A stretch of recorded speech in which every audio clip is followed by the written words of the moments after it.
Hey everyone, this is Shpan, and today we'll be talking about the Realms of Arkania series, but more focused on the third entry, which is called Shadows of Riva. I am extremely excited to finally be talking about this game. I recently just finished them, maybe about 2 weeks ago or so, and I really wish someone had told me earlier just how incredible these games were. And it's kind of weird because I always sort of knew that they were really well spoken of, that they had a really hardcore fan base. I actually had bought them on a deep sale like many years ago, maybe 3 or so years ago, but had just never gotten around to playing them, to my shame. But now I finally fixed that. I love the series, and I'm excited to explain why in this video. Realms of Arkania is a part of the Dark Eye universe, which is not Dungeons & Dragons, but instead is just its own fantasy tabletop role-playing game, with a really long history originating in Germany. As for the three Realms of Arkania video games, they were part of a single series and released from 1992 to 1997. Like I mentioned earlier, I had known about them for a long time, and had known that these games were well regarded as classics of the genre, but even so, they feel criminally underrated and not spoken enough about today. Even in 2025, the game has a shockingly unique interpretation of RPG game design, and it brought a very creative translation of pen and paper RPG concepts into the domain of video games, resulting in something that I've never quite seen captured in any other RPG game that I've played. And so I realized I have to make a video about why I enjoyed my time with this series so much, and hopefully inspire others to give it a try. From this point on, I will mostly be referring to the third entry in the series, Shadows of Riva, because it's my favorite, and because most of what I'll be discussing carries over into all three titles in the series anyway. But before we get into it, if you enjoy content like this and want to help support the channel, consider subscribing, becoming a Patreon member, or becoming a channel member. It's all greatly appreciated. Links in the video description below. It seems to me that the most natural place to begin when discussing this game and what it does well is to explain how the role-playing experience works, give you guys some examples, and break down why it so successfully captures role-playing. The best way I can think to explain this is to imagine that you are sitting with 5 other people for a tabletop role-playing session, and you are both simultaneously all of them, but also none of them. Let me explain. Each character you make will have a combination of different positive and negative attributes, and skills that they're proficient in or lack proficiency in. And we'll get more into the massive list of interesting skills later and how they relate to some awesome skill check scenarios and events. But for the moment, let's just think about the combination of these factors as representing the personality and likely behavior of the other members at your table. You might be sitting next to someone that's role-playing as the Jester class, and he's skillful at playing instruments, understanding human nature, lying, and acrobatics. But he also has negative attributes like high superstition and high necrophobia. And so, for example, you might be in a dungeon and trying to inspect the remains of a person, or you might be curious at what could be inside a sarcophagus. And if that jester fails an unseen check on their high superstition, they might stop you or threaten to leave the group if you desecrate this person's remains or disrupt this person's resting place. Or a dwarf with high avarice, a love for gold, might fail a self-control check and be incapable of stopping himself from reaching for gems or coins and triggering a dungeon trap.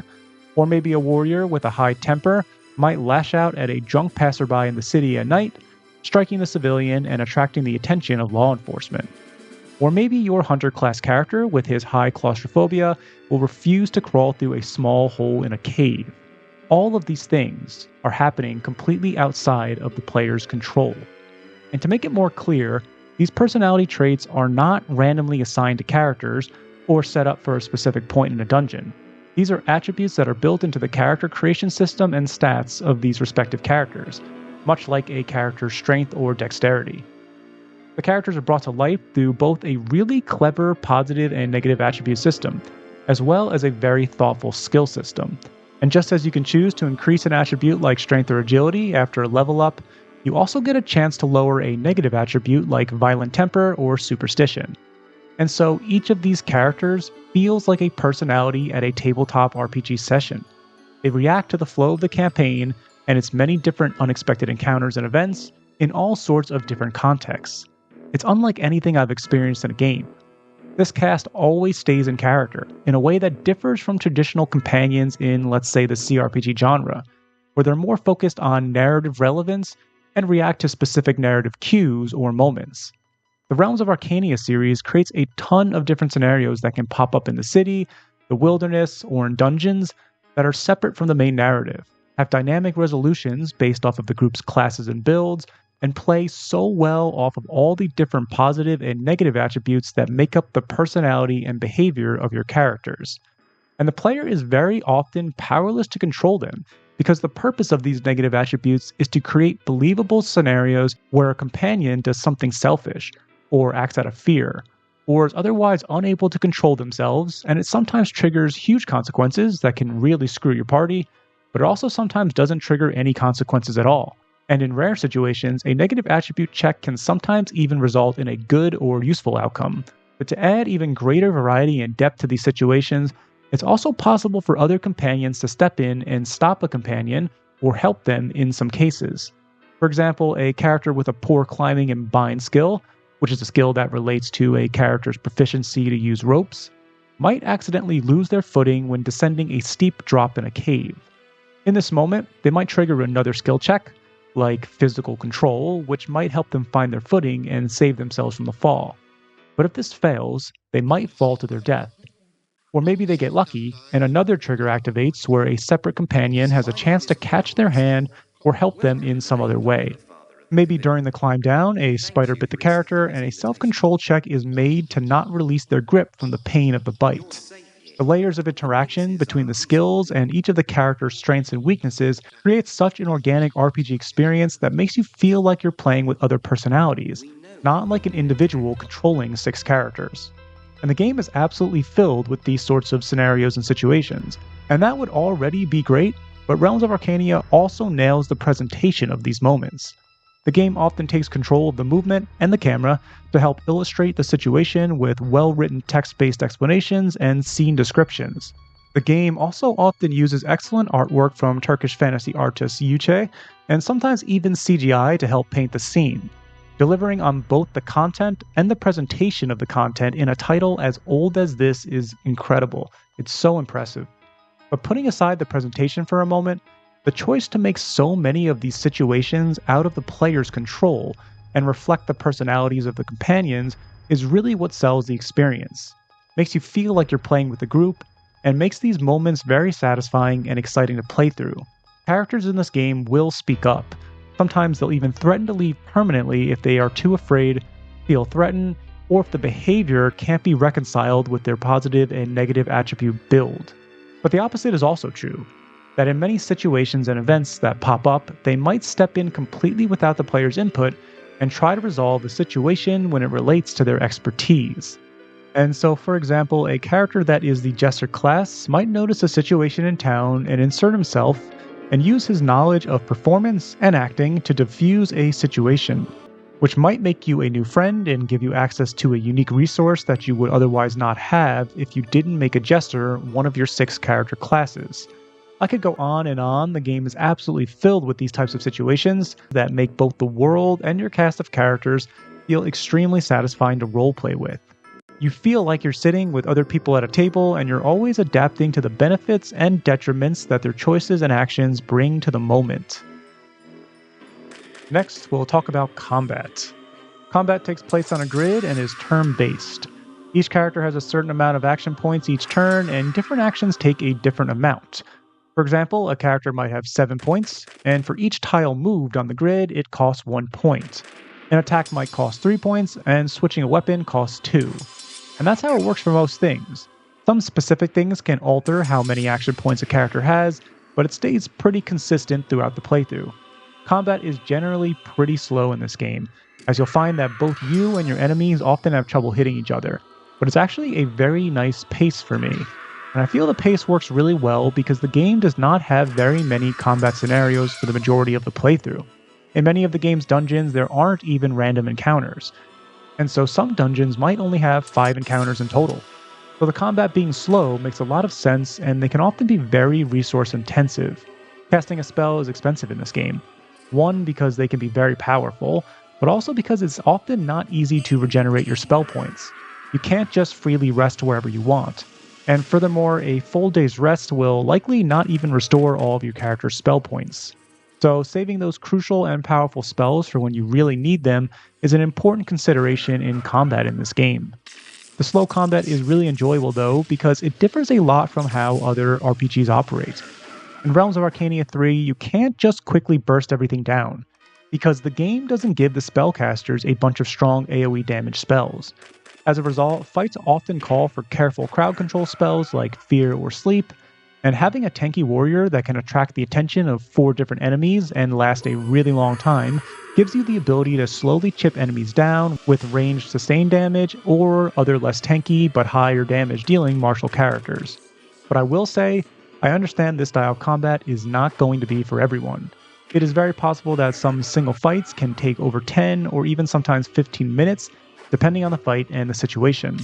And for 5 or more minutes, you might just be pressing the repeat action button, as both you and the enemy might be missing 70% or more of your attacks on each other. The game does offer a quick combat option that resolves the fight immediately, but it tends to make some pretty bad mistakes, like walk your characters into melee range, though it's not usually a good option. However, it can be safe to use when you're much stronger than your enemies. But as I mentioned earlier, there is not a lot of combat for the majority of the game. Instead, you spend a lot of your time doing investigative work in the city, gathering information from NPCs, developing new leads, and building trust between those NPCs. And dungeons are filled with many of those events and scenarios that I talked about earlier that focus on skill checks, or there'll be interesting puzzles or environmental discovery requirements to progress. So you don't need to worry about combat feeling like a drag if you don't end up really enjoying it too much. But for me, I really enjoyed it, and I think it was a great choice by the developers to not fill these dungeons with combat encounters and constant random encounters in general, but instead lean into their awesome environmental exploration mechanics, puzzle designs, and character skill-focused events. Now let's take a look at the game's massive list of skills and some of its spells. Something I really love about Realms of Arcania is that it has a relatively short list of spells compared to something like the Baldur's Gate series, and the Dungeons & Dragons universe in general. The game doesn't give you 5 different massive AoE spells that help you clear large encounters, and actually the game basically doesn't have any effective AoE damaging spells at all.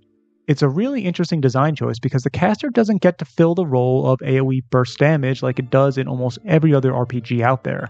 Instead, casters fulfill a really interesting role where they often actually do nothing but stand at a distance, conserving their precious spell points for situations that really call for their powerful but resource-intensive options. Crowd control spells or domination spells are really great in this game.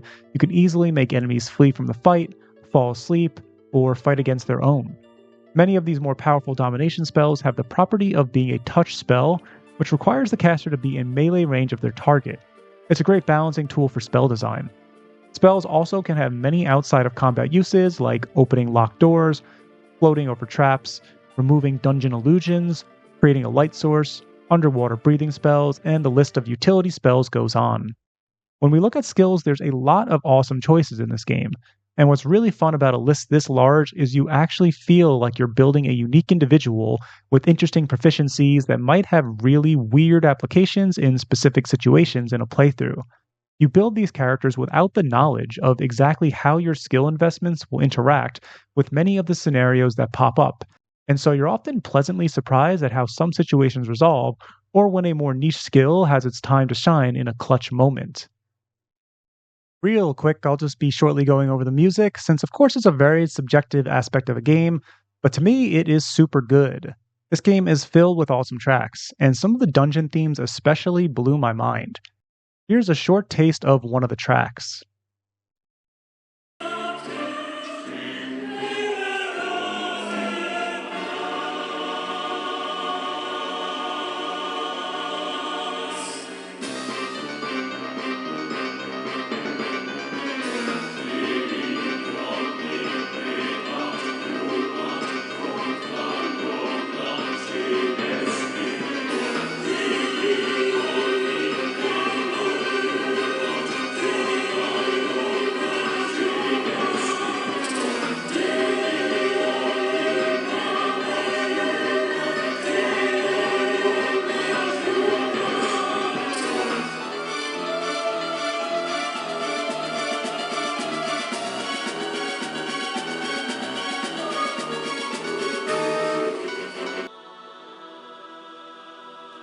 And I also hope you noticed how it matches with the intense dungeon atmosphere that you can see in this area.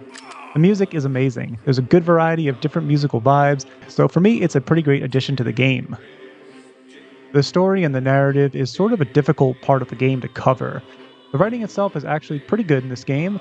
The developers were really great at describing scenes and events that are mostly text-based for the player, but the overall story is just decent to me, but it's still interesting.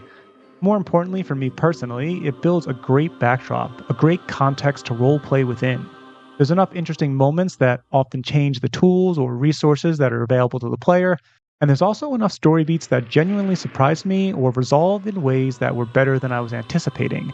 The game has a heavy investigative tone where you're often trying to piece together information, make use of some of your sometimes trustworthy contacts, and figure out how to go about solving problems. The game itself is what I would call a non-linear narrative RPG. You'll often have a few different paths you could take at any time, and you may need to accomplish certain things before new narrative paths unlock, but the order in which you do these things is not often set. And to even accomplish them, you often need to investigate and discover information about what you need to do for yourself. It's also not a sandbox RPG at all, as you're generally accomplishing narrative goals and pushing the narrative forward. So it's non-linear, but still narrative-focused. It overall plays out more similarly to a sword and sorcery style story, where things are generally more locally focused. There isn't as many emotional story beats or character-focused development as some modern, heavily story-based RPGs have. But it's still pretty good and well presented with enough to keep you curious to understand what exactly is going on. The Realms of Arkania is a very special RPG series, one that was so clearly crafted by a team with a deep understanding of and passion for the joy of fantasy role-playing in both tabletop and video game contexts. My experience with these games have blown me away, and I understand fully now why they're so highly spoken of by RPG fans new and old. I hope you guys enjoyed this video, and I hope I'll see you in the next one. Take care, everyone.